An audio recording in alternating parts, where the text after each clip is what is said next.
നമസ്കാരം. കഴിഞ്ഞ സെഷനിൽ സപ്പോർട്ട് വെക്ടർ മെഷീൻ്റെ കോൺസെപ്റ്റ് ഇൻട്രൊഡ്യൂസ് ചെയ്തിരുന്നു. ഇനി നമുക്ക് അറിയേണ്ടത് എങ്ങനെയാണ് സപ്പോർട്ട് വെക്ടർ മെഷീനിന് കോസ്റ്റ് ഫംഗ്ഷൻ ബിൽഡ് ചെയ്യുക എന്നുള്ളതാണ്. അപ്പം അതിനുവേണ്ടി പ്രധാനമായിട്ട് രണ്ട് ഇൻഫർമേഷൻ ആവശ്യമാണ് നമ്മൾ പറഞ്ഞിരുന്നു. ഒന്ന് ക്ലാസിഫിക്കേഷൻ എററും രണ്ട് മാർജിൻ എറർ. എന്താണ് ക്ലാസിഫിക്കേഷൻ എറർ എന്നുള്ളതാണ് നമ്മൾ ഈ സെഷനിൽ ആദ്യമായി കാണാൻ പോകുന്നത്. SVMന്റെ ക്ലാസിഫിക്കേഷൻ എറർ പറയുന്നതിന് മുന്നായിട്ട് ലോജിസ്റ്റിക് റിഗ്രഷന്റെ കോസ്റ്റ് ഫംഗ്ഷനെ കുറിച്ച് അറിയേണ്ടതായിട്ടുണ്ട്. ഇതിനെക്കുറിച്ച് ഡെഡിക്കേറ്റഡ് ആയിട്ട് നമ്മളൊരു സെഷൻ ചെയ്തുകൊണ്ട് തന്നെ ഞാൻ ജസ്റ്റ് പറഞ്ഞു പോകുന്നേ ഉള്ളൂ. ഇതേ സ്ലൈഡ് തന്നെയാണ് അന്നും എക്സ്പ്ലെയിൻ ചെയ്തിരുന്നത്. ഇവിടെ നമ്മൾ പ്രധാനമായിട്ടും പറയുന്നത് രണ്ട് കണ്ടീഷനെ കുറിച്ചാണ്. നിങ്ങളുടെ ടാർഗറ്റ് y=1 ആവുന്ന കണ്ടീഷനെ കുറിച്ചും അതുപോലെ തന്നെ y=0 ആവുന്ന കണ്ടീഷനെ കുറിച്ചും. നിങ്ങളുടെ ടാർഗറ്റ് y=1 ആവുമ്പോൾ നിങ്ങളുടെ ഹൈപ്പോത്തസിസ് ഫംഗ്ഷൻ എങ്ങനെ വാരി ചെയ്യുന്നു എന്നുള്ളതാണ് ഈ ഒരു ഗ്രാഫ് പറയുന്നത്. നിങ്ങളുടെ ടാർഗറ്റ് y1 ആയതുകൊണ്ട് തന്നെ നിങ്ങളുടെ ഹൈപ്പോത്തസിസ് 1 പ്രെഡിക്റ്റ് ചെയ്യുന്ന സമയത്താണ് എറർ ഏറ്റവും കുറയുക. അതാണ് ഈ ഗ്രാഫിന്റെ ഈ ഒരു പോയിന്റ് നിങ്ങൾക്ക് ശ്രദ്ധിച്ചറിയാം. ഇവിടെ എറർ ഏറ്റവും കുറവാണ്. സിമിലർലി 0ലേക്ക് പോകുന്നതിനനുസരിച്ച് നിങ്ങളുടെ എറർ കൂടി വരും. നമുക്ക് രണ്ട് കണ്ടീഷനേ ഉള്ളൂ ഇവിടെ, 0ഉം 1ഉം. അതുകൊണ്ട് തന്നെ 0ലേക്ക് എത്തുന്നതിനനുസരിച്ച് നിങ്ങളുടെ എറർ മാക്സിമം ആവുന്നു. ഇതാണ് ഈ ഗ്രാഫ് നമ്മളോട് പറയുന്നത്. അതിനെ റെപ്രസെൻ്റ് ചെയ്യുന്ന മാത്തമാറ്റിക്കൽ ഫംഗ്ഷനാണ് ഈ ഒരു പെർട്ടിക്കുലർ ഫംഗ്ഷൻ. ഈ ഒരു ഫംഗ്ഷനിൽ നിങ്ങൾ h(x)ന്റെ വാല്യൂ കൊടുക്കുന്നതിനനുസരിച്ച് നിങ്ങൾക്ക് ഈ ഒരു ഗ്രാഫ് ബിൽഡ് ചെയ്തെടുക്കാവുന്നതേ ഉള്ളൂ. ഇതേ കോൺസെപ്റ്റ് തന്നെയാണ് നമ്മൾ ഇവിടെയും പറയുന്നത്. പക്ഷേ വ്യത്യാസം എന്ന് പറയുന്നത് ഇവിടെ y=0 ആണ്. അതുകൊണ്ട് തന്നെ ഇതിൻ്റെ ഒരു മിറർ ഇമേജ് ആണ് നിങ്ങൾ ഇവിടെ കാണുന്നത്. ഇവിടെ y=0 ആകുമ്പോൾ നിങ്ങളുടെ പ്രഡിക്ഷനും 0 ആയിരിക്കണം, എങ്കിലേ എറർ കുറയുള്ളൂ. അതാണ് ഈ ആദ്യത്തെ പോയിന്റ്. 1ലേക്ക് പോകുന്നതിനനുസരിച്ച് നിങ്ങളുടെ എറർ കൂടിക്കൊണ്ടിരിക്കും. ഈ ഒരു പെർട്ടിക്കുലർ ഗ്രാഫിനെ റെപ്രസെന്റ് ചെയ്യുന്ന മാത്തമാറ്റിക്സ് ആണ് ഇവിടെ കാണിച്ചിരിക്കുന്നത്. അടുത്തത് നമ്മൾ ചെയ്യുന്നത് ഇത് രണ്ട് കേസും കൂടി മെർജ് ചെയ്തിട്ട് ഒരു കോസ്റ്റ് ഫംഗ്ഷൻ ബിൽഡ് ചെയ്യുക എന്നുള്ളതാണ്. ആ ഒരു ഇക്വേഷൻ ആണ് താഴെ കൊടുത്തിരിക്കുന്നത്. ഈ ഒരു ഇക്വേഷൻ z ഡിഫൈൻ ചെയ്തിരുന്നു. അത് θ∼x ആണ്. അതുപോലെ തന്നെ നമ്മുടെ h(x) എന്ന് പറയുന്നത് സിഗ്മോയിഡ് ഫംഗ്ഷൻ ആണ്. ഇവിടെ പ്രധാനമായിട്ടും നമ്മൾ ശ്രദ്ധിക്കേണ്ട ഒരു കാര്യം, y=1 ആവുന്ന കണ്ടീഷനിൽ θ∼x ഓൾമോസ്റ്റ് ക്ലോസ് ടു 1 ആയിരിക്കണം. അതാണ് ബെറ്റർ പ്രഡിക്ഷൻ. അതുപോലെ തന്നെ y=0 ആകുമ്പോൾ നമ്മൾ എക്സ്പെക്ട് ചെയ്യുന്നത് θ∼x 0 ആവുന്നൊരു കണ്ടീഷനാണ്. ഇത്രയും കാര്യങ്ങൾ നിങ്ങളുടെ മനസ്സിൽ കൃത്യമായിട്ട് മനസ്സിലായിട്ടുണ്ടെങ്കിൽ ഇനി ക്ലാസിഫിക്കേഷൻ എറർ ഫോർ SVMലേക്ക് വരാം. ലോജിസ്റ്റിക് റിഗ്രഷന്റെ കോസ്റ്റ് ഫംഗ്ഷന്റെ ഒരു ലീനിയർ അപ്രോക്സിമേഷൻ ആണ് സപ്പോർട്ട് വെക്ടർ മെഷീൻ. ഉദാഹരണത്തിന് ഈ താഴത്തെ ഗ്രാഫ് ശ്രദ്ധിക്കുക. y=1 ആവുന്ന കണ്ടീഷനിൽ ലോജിസ്റ്റിക് റിഗ്രഷൻ അതേ ഫംഗ്ഷൻ തന്നെയാണ്, പക്ഷെ അതിനെ ഒന്ന് ലീനിയറൈസ് ചെയ്യുന്നു. രണ്ട് സ്ട്രേറ്റ് ലൈൻ കൊണ്ട് റെപ്രസെന്റ് ചെയ്യും. ഇത്രയും ചെയ്ത് കഴിഞ്ഞാൽ സപ്പോർട്ട് വെക്ടർ മെഷീന്റെ കോസ്റ്റ് ഫംഗ്ഷൻ ആയി. നമ്മൾ പറയുന്നത് y=1 ആണ്. ഇതേ കണ്ടീഷൻ തന്നെ y=0നും അപ്ലൈ ചെയ്യേണ്ടതായിട്ടുണ്ട്. ഇതേ കണ്ടീഷൻ നമ്മൾ y=0നും അപ്ലൈ ചെയ്യുന്നു. അപ്പോൾ ഇതിന്റെ കൃത്യമായിട്ടുള്ള ഒരു മാത്ത് എന്താന്ന് കൊടുത്തിട്ടില്ല. പക്ഷെ നമ്മൾ ഇതിന്റെ മാത്തമാറ്റിക്സിനെ റെപ്രസെന്റ് ചെയ്യാനായിട്ട് കോസ്റ്റ് t1z എന്നും കൊടുത്തിട്ടുണ്ട്. അതുപോലെ തന്നെ കോസ്റ്റ് t0z എന്നും കൊടുത്തിട്ടുണ്ട്. 1 എന്ന് കൊടുത്തത് വെൻ കണ്ടീഷൻ y=1, അതുപോലെ തന്നെ 0 കൊടുത്തിരിക്കുന്നത് വെൻ y=0 എന്നുള്ളത് റെപ്രസെന്റ് ചെയ്യാൻ വേണ്ടിയിട്ടാണ്. അങ്ങനെയെങ്കിൽ കോസ്റ്റ് ഫംഗ്ഷൻ എന്ന് പറയുന്നത് ഇതിന്റെ സമ്മേഷൻ ആയിരിക്കും. വെറുതെ ആഡ് ചെയ്യല. ഈ രീതിയിൽ y മൾട്ടിപ്ലൈ ചെയ്തിട്ടും അതുപോലെ തന്നെ 1 - y ഇവിടെ മൾട്ടിപ്ലൈ ചെയ്യേണ്ടതായിട്ടുണ്ട്. അതിന്റെ ഒരു ആവശ്യം എന്തുകൊണ്ട് അത് വന്നു എന്നൊക്കെ ഉള്ളത് നമ്മൾ ഇതിനു മുന്നേ സംസാരിച്ചതുമാണ്. സോ കോസ്റ്റ് ഫംഗ്ഷൻ നമ്മൾ ബിൽഡ് ചെയ്യുന്നു, ഒരൊറ്റ ഇക്വേഷൻ ആക്കി എടുക്കുന്നു. ഇവിടെയും z=θ∼x ആണ്. പക്ഷേ ലോജിസ്റ്റിക് റിഗ്രഷൻ ഇവിടേക്ക് വരുമ്പോൾ പ്രധാന വ്യത്യാസം നിങ്ങളൊന്ന് ശ്രദ്ധിക്കുക. y=1 ആവുന്ന സമയത്ത് θ∼x 1 ആണ് വേണ്ടത്. പക്ഷേ y=0 ആവുന്ന സമയത്ത് θ∼x അപ്രോക്സിമേറ്റ്ലി =-1 ആണ്. ഇവിടെ നോക്കിയാലും അറിയാം, ഇവിടെ എറർ 0 ആവുന്ന കേസിൽ നിങ്ങളുടെ വാല്യൂ എന്ന് പറയുന്നത് -1 ആണ്, 0 അല്ല. എന്തുകൊണ്ട് എന്നുള്ളത് നിങ്ങളുടെ മനസ്സിലുണ്ടാവും. എന്തുകൊണ്ടാണ് അങ്ങനെ 0 അല്ലാത്തത് എന്നുള്ളൊരു ക്വസ്റ്റ്യൻ ഉണ്ടാവും. എന്തുകൊണ്ടെന്നാൽ നമുക്ക് ഇവിടെ കുറച്ച് പണിഷ്മെന്റ് കൊടുക്കേണ്ടതായിട്ടുണ്ട്. എന്തിനാണ് പണിഷ്മെന്റ് കൊടുക്കേണ്ടത്? ഇൻകറക്റ്റ് പ്രഡിക്ഷനും അതുപോലെ തന്നെ ഡിസിഷൻ ബൗണ്ടറിക്ക് അടുത്തുള്ള ആൾക്കാരെയൊക്കെ പ്രത്യേകം പരിഗണിക്കേണ്ടതായിട്ടുണ്ട്. SVMൽ അത്തരം കൺസിഡറേഷൻ ഒന്നും ലോജിസ്റ്റിക് റിഗ്രഷൻ ഇല്ലായിരുന്നു. അപ്പോൾ ഒരു മാറ്റം കൊണ്ടുവരാനാണ് ഈ രീതിയിൽ കോസ്റ്റ് ഫംഗ്ഷനിൽ ചെറിയൊരു മാറ്റം വന്നിരിക്കുന്നത്. ലോജിസ്റ്റിക് റിഗ്രഷനിൽ നിന്നും SVMലേക്ക് വരുമ്പോൾ പ്രധാനമായിട്ട് രണ്ട് വ്യത്യാസമാണ്. ഒന്ന്, കോസ്റ്റ് ഫംഗ്ഷനെ ലീനിയറൈസ് ചെയ്തു. അതുകൊണ്ട് നമുക്ക് അഡ്വാൻറ്റേജ് ഉണ്ട്. കമ്പ്യൂട്ടേഷനിൽ അത് വളരെ എഫക്റ്റീവ് ആണ്. രണ്ടാമത്തെ കാര്യം, ഡിസിഷൻ ബൗണ്ടറിയും അതുപോലെ തന്നെ ഇൻകറക്റ്റ് ആയിട്ട് പ്രെഡിക്റ്റ് ചെയ്യുന്ന ആൾക്കാരെയൊക്കെ നമ്മൾ പ്രത്യേകം ഇവിടെ കൈകാര്യം ചെയ്യേണ്ടതായിട്ടുണ്ട്. അതുകൊണ്ട് തന്നെ θ∼xന്റെ വാല്യൂ -1 ആണ് എക്സ്പെക്ട് ചെയ്യുന്നത് y=0 ആവുന്നൊരു കണ്ടീഷനിൽ. നമ്മുടെ ഗോൾ എന്ന് പറയുന്നത് മുകളിൽ കാണുന്ന ഇക്വേഷൻ മിനിമൈസ് ചെയ്യുക എന്നുള്ളതാണ്. അതിൽ ഓൾറെഡി നമുക്ക് A കിട്ടിക്കഴിഞ്ഞു. A എന്ന് പറയുന്നത് ക്ലാസിഫിക്കേഷൻ എറർ ആണ്. അടുത്ത ജോലി നമുക്ക് B കണ്ടുപിടിക്കുക എന്നുള്ളതാണ്. കാരണം C എന്ന് പറയുന്നത് ഒരു ഹൈപ്പർ പാരാമീറ്റർ ആണ്. എന്താണ് A? ഈ കാണുന്ന ഇക്വേഷൻ ആണ് A. നിങ്ങൾ ലോജിസ്റ്റിക് റിഗ്രഷനായിട്ട് കമ്പയർ ചെയ്യുകയാണെങ്കിൽ ഇറ്റ് ഈസ് ഓൾമോസ്റ്റ് ഈക്വൽ. പക്ഷെ അതിൻ്റെ ആ കോസ്റ്റ് ഫംഗ്ഷൻ്റെ രീതിയിൽ ചെറിയ വ്യത്യാസങ്ങളുണ്ട്. ക്ലാസിഫിക്കേഷൻ എറർ എന്താണ് എന്ന് മനസ്സിലായ സ്ഥിതിക്ക് നമുക്ക് അടുത്തതായിട്ട് മനസ്സിലാക്കാനുള്ളതാണ് മാർജിൻ എറർ. മാർജിൻ എററും വളരെ എളുപ്പത്തിൽ നമുക്ക് കണ്ടുപിടിക്കാം. കുറച്ച് ലീനിയർ ആൾജിബ്ര അറിഞ്ഞിരിക്കണമെന്ന് മാത്രം. അപ്പോൾ ലീനിയർ ആൾജിബ്ര നിങ്ങൾക്ക് അത്ര ഒരു പിടിയില്ലാന്നുണ്ടെങ്കിൽ ഇതിനു മുമ്പ് ലീനിയർ ആൾജിബ്രയായിട്ട് ബന്ധപ്പെട്ട് നമ്മൾ വീഡിയോസ് ചെയ്തിരുന്നു, അത് കാണാം. അല്ലെങ്കിൽ ഒരു ലൈൻ്റെ ഇക്വേഷൻ എങ്ങനെയാണ് എന്താണെന്നൊക്കെ അറിഞ്ഞിരുന്നാൽ ഇനി മുന്നോട്ട് പോകുന്ന സെഷൻസ് കുറച്ചും കൂടി ഇൻട്രസ്റ്റിംഗ് ആയിരിക്കും. മാർജിൻ എന്ന് പറഞ്ഞാൽ എന്താണ് എന്നുള്ളത് നമ്മൾ ഓൾറെഡി ഡിഫൈൻ ചെയ്ത് കഴിഞ്ഞതാണ്. അതിലേക്ക് വരുന്നതിന് മുമ്പേ എങ്ങനെ നമുക്ക് ലൈൻസിനെ സെപ്പറേറ്റ് ചെയ്യുക എന്നുള്ളത് മനസ്സിലാക്കാം. ഇവിടെ ഒരു ലൈൻ്റെ ഇക്വേഷൻ കൊടുത്തിട്ടുണ്ട് 2x + 3y - 6 = 0. ആ ലൈൻ ഞാൻ 2D പ്ലെയിനിൽ വരച്ചിട്ടുണ്ട്. അതാണ് ഡിസിഷൻ ബൗണ്ടറി എന്ന് നിങ്ങൾ സങ്കല്പിക്കുകയാണെങ്കിൽ, സപ്പോസ് ഈ റെഡ് ഡോട്ടഡ് ലൈൻസ് ആണ് നമ്മുടെ മാർജിൻ. ഇത് സപ്പോർട്ട് വെക്ടർ മെഷീന്റെ കോണ്ടെക്സ്റ്റിലാണ് നമ്മൾ ചിന്തിക്കേണ്ടത്. അങ്ങനെയെങ്കിൽ വെറുതെ ഒന്ന് ചിന്തിച്ചു നോക്കുക, ഈ ലൈനിന്റെ ഇക്വേഷൻ എന്തായിരിക്കും എന്നുള്ളത്. ഇപ്പൊ റെഡ് ലൈൻസിന്റെ ഇക്വേഷൻ അറിയണമെങ്കിൽ തീർച്ചയായിട്ടും ബ്ലൂ ലൈനിന്റെ ഇക്വേഷനിൽ ചെറിയ മാറ്റങ്ങളൊക്കെ നമുക്ക് വരുത്തേണ്ടതായിട്ടുണ്ട്. കാരണം നമുക്ക് അതിന്റെ സ്ലോപ്പ് അറിയണം, അതുപോലെ തന്നെ y ഇന്റർസെപ്റ്റ് അറിയണം. അതിനുവേണ്ടി ഇക്വേഷൻ സ്ലൈറ്റ്ലി ഒന്ന് റീഅറേഞ്ച് ചെയ്തിട്ടുണ്ട്. y = mx + c എന്നുള്ളൊരു ഫോമിലേക്ക് നമ്മൾ കൊണ്ടുവരാനുള്ള ശ്രമമാണ്. y = θ0 + θ1x.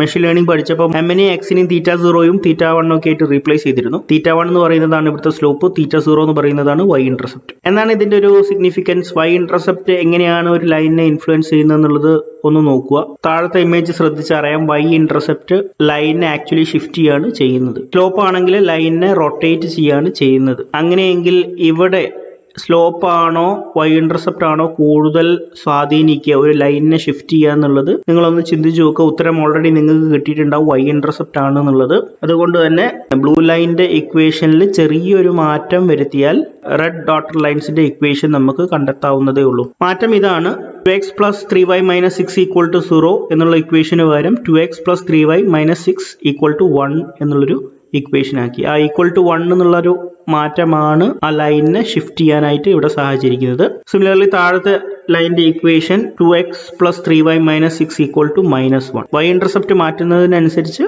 നിങ്ങളുടെ ലൈൻസ് ഷിഫ്റ്റ് ചെയ്യാവുന്നതേ ഉള്ളൂ. ഈ ഇക്വേഷൻസ് എങ്ങനെയാണ് മാർജിനെ സ്വാധീനിക്കുക എന്നുള്ളതും കൂടി നമുക്ക് മനസ്സിലാക്കാം.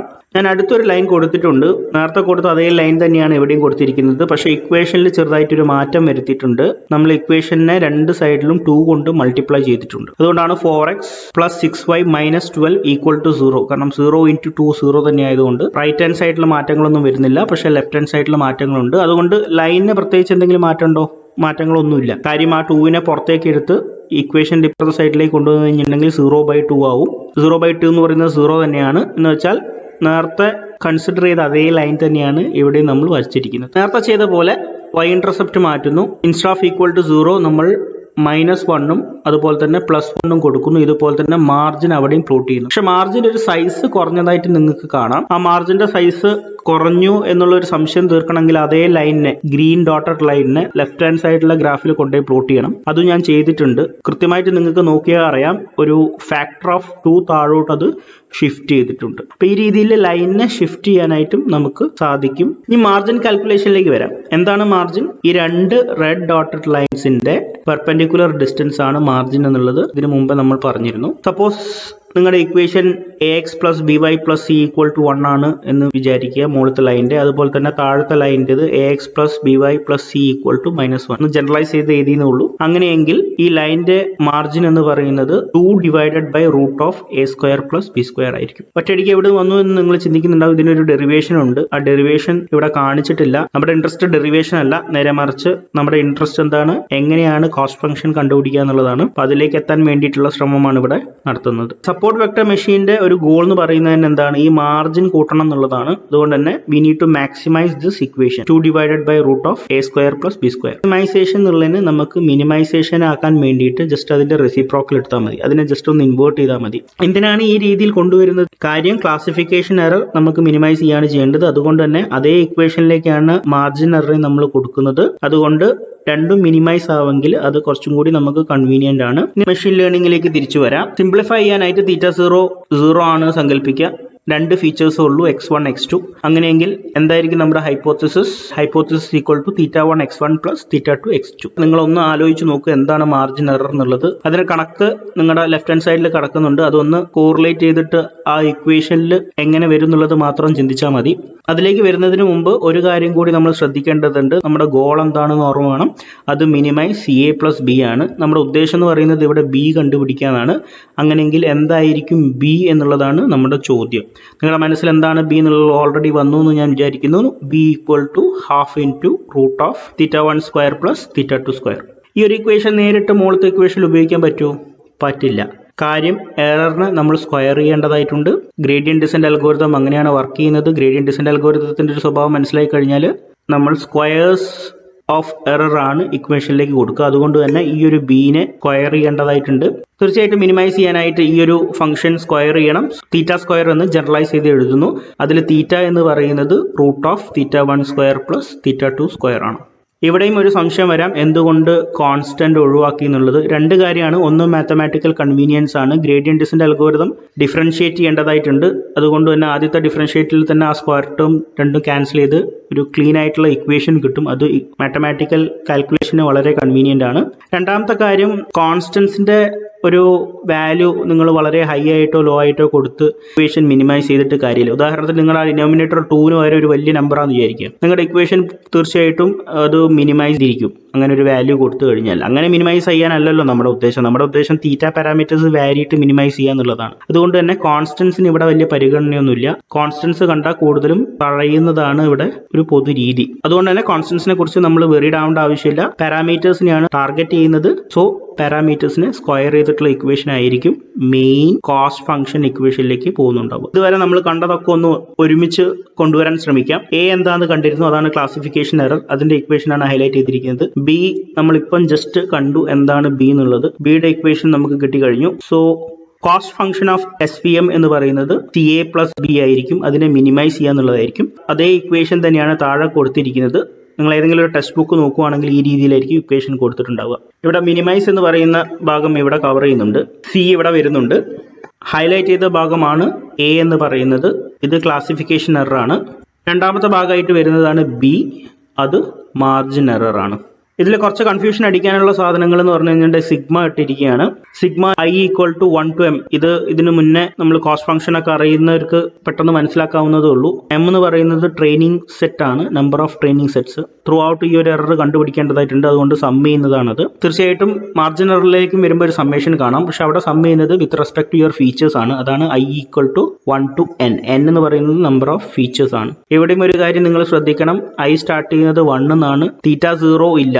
I ഈക്വൽ ടു 0 എന്നല്ല സ്റ്റാർട്ട് ചെയ്യുന്നത്. അതുകൊണ്ട് തന്നെ θ0 ഇല്ല. അവിടെയും θ0 ഒരു കോൺസ്റ്റന്റ് ആവുകൊണ്ട് കൂട്ടത്തിൽ പെടുത്തിയിട്ടില്ല, വീണ്ടും തടഞ്ഞിരിക്കുന്നു. അങ്ങനെ ഒരുപാട് അവഗണനകളും അവഹേളനങ്ങളൊക്കെ കഴിഞ്ഞിട്ടാണ് ഈ ഒരു ഇക്വേഷൻ ഇവിടെ നമ്മൾ ബിൽഡ് ചെയ്തെടുത്തിരിക്കുന്നത്. ഇതിനു മുന്നേ നമ്മൾ കണ്ടതാണ് cost function four regularised logistic regression. എന്താണ് റെഗുലറൈസേഷൻ എന്നുള്ളത് നിങ്ങൾക്ക് അറിയില്ലെങ്കിൽ ഇതിനു മുമ്പ് നമ്മളൊരു വീഡിയോ ചെയ്തിരുന്നു. ഓൾറെഡി ഇത് രണ്ടും അറിയുന്നുണ്ടെങ്കിൽ ഇത് തമ്മിലുള്ളൊരു താരതമ്യം നിങ്ങൾ നോക്കുക. മലയാള സിനിമയിലൊക്കെ നസീർ CID ആയിട്ട് വരുന്ന പോലെ ഉള്ളൊരു വ്യത്യാസം മാത്രമേ ഇവിടെ ഉള്ളൂ. ഇത് രണ്ട് ഇക്വേഷനും ഓൾമോസ്റ്റ് സിമിലർ ആണ്. ഹൈലൈറ്റ് ചെയ്തിരിക്കുന്ന ഭാഗം ഇറ്റ്സ് ഈക്വൽ ടു A. അതാണ് നിങ്ങളുടെ ക്ലാസിഫിക്കേഷൻ എറർ. സിമിലർലി നിങ്ങളുടെ റെഗുലറൈസേഷൻ പാരാമീറ്റർ വരുന്ന ഈ ഒരു ഭാഗം എന്ന് പറയുന്നത് ഓൾമോസ്റ്റ് ഈക്വൽ ടു നിങ്ങളുടെ മാർജിൻ എറർ ആണ്.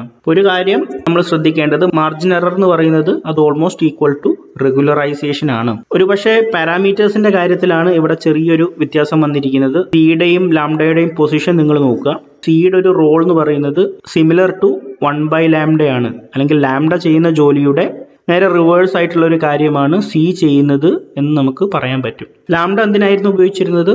ഓവർ ഫിറ്റിംഗ് എന്ന് പറയുന്ന ഒരു പ്രശ്നത്തെ ഒഴിവാക്കാൻ വേണ്ടിയിട്ടായിരുന്നു ലാംഡ നമ്മൾ കൊടുത്തിരുന്നത്. അതുകൊണ്ട് തന്നെ ലാംഡ കൂട്ടുക എന്ന് പറഞ്ഞു കഴിഞ്ഞിട്ടുണ്ടെങ്കിൽ ഓവർ ഫിറ്റിംഗ് കുറയ്ക്കുക എന്നുള്ളതാണ്. പക്ഷെ അതിന്റെ നേരെ റിവേഴ്സ് കേസ് ആയിരിക്കും സിയിലേക്ക് വരുമ്പോൾ. സി കൂടുക എന്ന് പറയുന്നത് അത് കൂടുതലും ഓവർ ഫിറ്റിംഗിലേക്ക് എത്താനുള്ളൊരു സാധ്യത ഉണ്ട്. അതുപോലെ തന്നെ സ്മോൾ സി എന്ന് പറയുന്നത് എന്തായിരിക്കും? High bias low variance condition ആയിരിക്കും. ഇത് രണ്ടും ഒന്ന് ചേർത്ത് മനസ്സിലാക്കുക. CMന്റെ കോസ്റ്റ് ഫംഗ്ഷൻ എന്ന് പറയുന്നത് almost very close to cost function of regularised logistic regression. ഇതാണ് നമ്മൾ പറഞ്ഞു വെക്കുന്നത്. വളരെ ഇമ്പോർട്ടൻ്റ് ആയിട്ടുള്ള ഒരു കോൺസെപ്റ്റിലേക്കാണ് നമ്മൾ വരുന്നത്.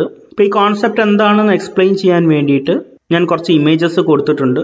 നിങ്ങൾക്കറിയാം കോഴിയുടെ കുറച്ച് ഇമേജസ് ഉണ്ട്, അതുപോലെ തന്നെ കുറുക്കൻ്റെയും കുറച്ച് ഇമേജസ് ഉണ്ട്. ഇത് രണ്ടും സെപ്പറേറ്റ് ചെയ്യേണ്ടതായിട്ടുണ്ട്. ഏറ്റവും എളുപ്പത്തിൽ മനസ്സിൽ വരാവുന്നത് ഈ രീതിയിലുള്ളൊരു സെപ്പറേഷൻ ആയിരിക്കും. പക്ഷേ ഇതിൻ്റെ ഒരു പ്രശ്നം എന്ന് വെച്ചാൽ ഇത് ലീനിയർ അല്ല, നോൺ ലീനിയർ ആണ്. ലീനിയർ എന്ന് പറഞ്ഞാൽ ഒരു സ്ട്രെയിറ്റ് ലൈൻ പോലുള്ള ഒരു ക്ലാസിഫിക്കേഷൻ നമുക്ക് ഇവിടെ നടത്താൻ പറ്റുമോ എന്നുള്ളത് നിങ്ങൾ ചിന്തിക്കുക. വളരെ ബുദ്ധിമുട്ടായിരിക്കും ഒരു സ്ട്രെയിറ്റ് ലൈൻ വെച്ച് കോഴിനെയും കുറുക്കനെയും ഇവിടെ സെപ്പറേറ്റ് ചെയ്യാനായിട്ട്. പക്ഷേ ഇതിലും ബെറ്റർ ആയിട്ടുള്ളൊരു വേ ഉണ്ടോ, സ്മാർട്ടർ ആയിട്ടുള്ളൊരു വേ ഉണ്ടോ എന്നുള്ളതാണ് നമ്മൾ ചിന്തിക്കേണ്ടത്. ആ ചിന്ത നമ്മൾ എത്തിക്കുന്നത് നോൺ ലീനിയർ SVM എങ്ങനെ അഡ്രസ്സ് ചെയ്യുന്നു എന്നുള്ളതിലാണ്. വളരെ ഇമ്പോർട്ടൻ്റ് ആയിട്ടുള്ളൊരു കോൺസെപ്റ്റാണ്. അല്ലെങ്കിൽ SVMൻ്റെ തന്നെ വളരെ സ്ട്രെങ്ത് ആയിട്ടുള്ളൊരു ഭാഗമാണ് നോൺ ലീനിയാരിറ്റീനെ അതെങ്ങനെ ഹാൻഡിൽ ചെയ്യുന്നു എന്നുള്ളത്. ഈ ഒരു ഭാഗം തീർച്ചയായിട്ടും അടുത്ത സെഷനിൽ കവർ ചെയ്യുന്നതായിരിക്കും. Thank you for watching. Enjoy ML learning.